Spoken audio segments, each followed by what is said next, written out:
Next 9 जल्द लेकर आ रहे हैं आपके लिए कुछ अनोखी दास्तान जो इश्क की कलम से लिखी जा रही है। सुनने के लिए कीजिए बस थोड़ा सा इंतजार। स्टोरियन लफ्जों के हमसफर।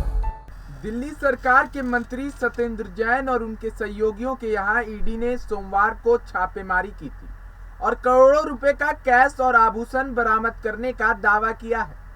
प्रवर्तन निदेशालय ईडी ने 7 ठिकाने पर यह छापेमारी की। दावा किया जा रहा है कि इसमें प्रकाश ज्वेलर्स के यहाँ 2.23 करोड़ कैश मिला, जबकि एक अन्य सहयोगी वैभव जैन के यहाँ 41.5 लाख कैश और 133 सोने के सिक्के मिले, जबकि जीएस मथारू के यहाँ 20 लाख रुपए कैश मिला है। ईडी के मुताबिक छापेमारी में कई अहम दस्तावेज और डिजिटल रिकॉर्ड जब्त किए गए हैं।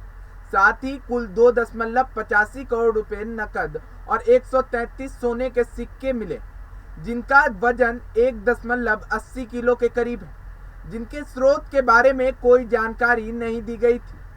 प्रवर्तन निदेशालय ईडी ने मंगलवार को मनी लॉन्ड्रिंग के कानून के तहत ये छापेमारी की थी।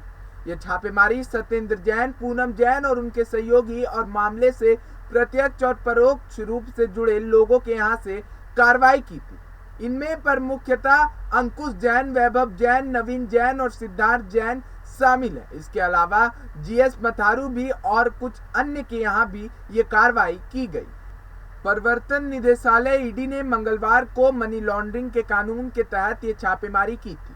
ये छापेमारी सत्येंद्र जैन, पूनम जैन और उनके सहयोगी और मामले से प्रत्यक्ष और परोक्ष रूप से जुड़े लोगों के यहाँ ये कार्रवाई की थी। इनमें प्रमुखतः अंकुश जैन, वैभव जैन, नवीन जैन और सिद्धार्थ जैन शामिल है। इसके अलावा जीएस मथारू भी हैं और कुछ अन्य के यहाँ भी छापेमारी की गई थी।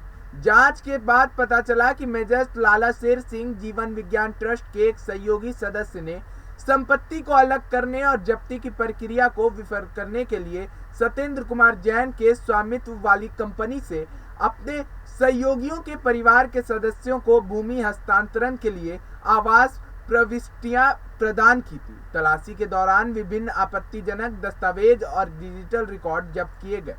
सत्येंद्र जैन की गिरफ्तारी को लेकर आम आदमी पार्टी और बीजेपी के बीच आरोप प्रत्यारोप का लंबा दौर भी चला।